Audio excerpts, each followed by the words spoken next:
જય શ્રી કૃષ્ણ, જય માતાજી. દોસ્તો, સ્વાગત છે આપણી ચેનલ લાઈવ ઇંગ્લેન્ડમાં. આજે આપણે વાત કરીશું વર્ષ 2026ના મે મહિના વિશે. મકર રાશિના જાતકો માટે આ મહિનો કોઈ સામાન્ય મહિનો નથી, પરંતુ એક મોટા રિસેટ સમાન છે. વર્ષ 2026 એ જ્યોતિષની દ્રષ્ટિએ પરિવર્તનનું વર્ષ છે, કારણ કે શનિ અને ગુરુ જેવા મોટા ગ્રહો પોતાની સ્થિતિ બદલી રહ્યા છે. શું મે મહિનો તમારા કરિયરમાં ઉછાળો લાવશે?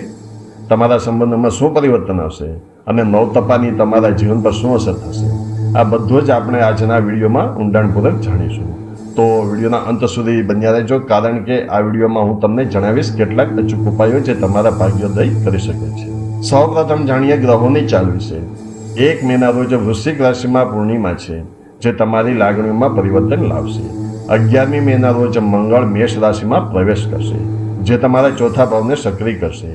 સૌથી મહત્વનું પરિવર્તન 15મી મેના રોજ થશે, જ્યારે સૂર્ય અને બુધ બંને વૃષભ રાશિમાં પ્રવેશ કરશે. આ સિવાય 31મી મેના રોજ ધનુ રાશિમાં બ્લુ મૂનની ઘટના થશે, જે આધ્યાત્મિક દ્રષ્ટિએ અત્યંત પ્રભાવશાળી રહેશે. આ ગ્રહોની સ્થિતિ મકર રાશિના જાતકો માટે શિસ્ત અને કર્મની માંગ કરે છે.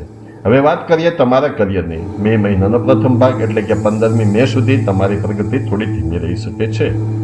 સૂર્ય તમારા ચોથા ભાવમાં હોવાથી તમારું ધ્યાન ઘર અને ઓફિસ વચ્ચે વહેંચાયેલું રહેશે. પરંતુ 15મી મે પછી જેવું બુધ અને સૂર્યનું ગોચર વૃષભમાં થશે, તમારા કામોમાં સર્જનાત્મકતા આવશે. જો તમે એન્જિનિયરિંગ કે બેન્કિંગ અથવા આઈટી ક્ષેત્રમાં છો, તો તમને નવા પ્રોજેક્ટ્સ અથવા પ્રમોશનના યોગ બની રહ્યા છે. 11મી મે પછી મંગળની અસરથી કાર્યક્ષેત્રમાં ઉતાવળા નિર્ણયો લેવાનું ટાળજો, નહીં તો તણાવ વધી શકે છે. આર્થિક રીતે મે 2026 મિશ્ર પરિણામો લાવશે. મહિનાની શરૂઆતમાં ઘરના સમારકામ અથવા વાહન પાછળ ખર્ચ થઈ શકે છે. રાહુ તમારા બીજા ભાવમાં હોવાથી અચાનક ખર્ચ આવી શકે છે, એટલે બજેટ બનાવીને ચાલવું હિતાવહ રહેશે. જો કે 15મી મે પછી શેરબજાર કે લાંબા ગાળાના રોકાણોમાંથી તમને સારો નફો મળી શકે છે. 2026નું વર્ષ તમને અચાનક ધનલાભ પણ કરાવી શકે છે. યાદ રાખજો, આ મહિને સોનાના બોન્ડ અથવા બ્લુ ચિપ કંપનીઓમાં રોકાણ કરવું તમારા ભવિષ્ય માટે શ્રેષ્ઠ રહેશે. પરિવાર અને સંબંધોની વાત કરીએ તો 1 મેની પૂર્ણિમા તમારા સામાજિક વર્તુળમાં મોટા ફેરફારો લાવશે. અપરિણિત લોકો માટે લગ્નના સારા પ્રસ્તાવો આવી શકે છે. ઘરમાં કોઈ ધાર્મિક પ્રસંગ અથવા માંગલિક કાર્યનું આયોજન થઈ શકે છે. જીવનસાથી સાથે 11મી મે પછી થોડા મતભેદ થઈ શકે છે, તેથી વાણી પર સંયમ રાખવો જરૂરી છે. સંતાન પ્રાપ્તિની ઈચ્છા રાખતા દંપતીઓ માટે મહિનાનો ઉત્તરાર્ધ અત્યંત શુભ છે. વિદ્યાર્થી મિત્રો, આ મહિનો તમારી મહેનતનું ફળ આપવાનો છે.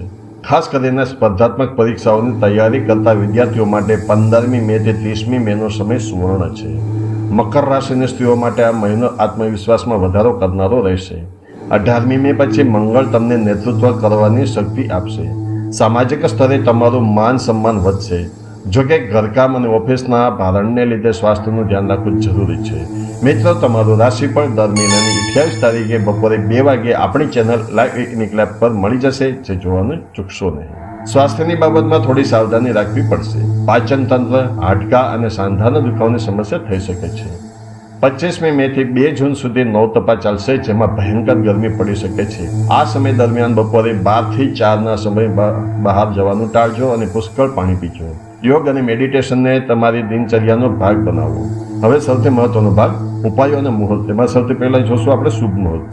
તો કે લગ્ન માટે 2, 3, 14, 17, 28મી મે, અને વાહન ખરીદી માટે 4, 10, 11, 14મી મે, અને ગૃહપ્રવેશ માટે 4, 8, 13 અને 21મી મે તારીખો શુભ રહેશે.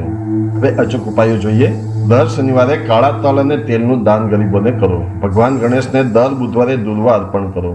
નવતપા દરમિયાન માટીના વાસણ, છત્રી અથવા પાણીનું દાન અવશ્ય કરો. દરરોજ સવારે સૂર્યદેવને અર્ઘ્ય અર્પણ કરો અને આદિત્ય હૃદય સ્તોત્રનો પાઠ કરો. મિત્રો, જો તમે આ બાબતનું ખાસ ધ્યાન રાખશો તો મે 2026નો મહિનો તમારા જીવનમાં નવી ઉર્જા અને સફળતા લાવશે. વિડીયો ગમ્યો હોય તો લાઈક કરજો અને તમારી રાશિ કમેન્ટમાં જરૂર જણાવજો. ફરી મળીશું નવા રાશિફળ સાથે. ત્યાં સુધી જય શ્રી કૃષ્ણ, જય માતાજી.